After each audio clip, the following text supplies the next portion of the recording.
আসসালামু আলাইকুম রহমতুল্লাহি বারাকাতু। আমি আছি বর্তমান ঢাকা মেডিকেল। তো ঢাকা মেডিকেল কেন আসছি তা একটু পরে বলছি।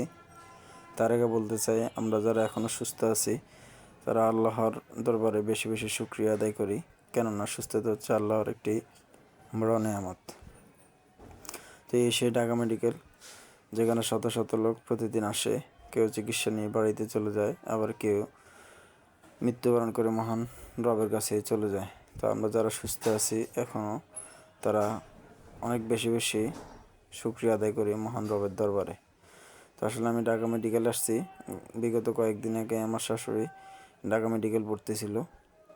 ওই সময় মেডিকেল কর্তৃপক্ষে আমাদেরকে অ্যাটেন্ডেন্স 2টা কার্ড দিয়েছিল। ওই 2টা কার্ড রিটার্ন দিতে আসছিলাম। তো আলহামদুলিল্লাহ আমি ওই 2টা কার্ড রিটার্ন দিয়ে আমি আমার টাকা নিয়ে চলে যাচ্ছি। আসসালামু আলাইকুম রহমতুল্লাহি ওয়া বারাকাতুহু।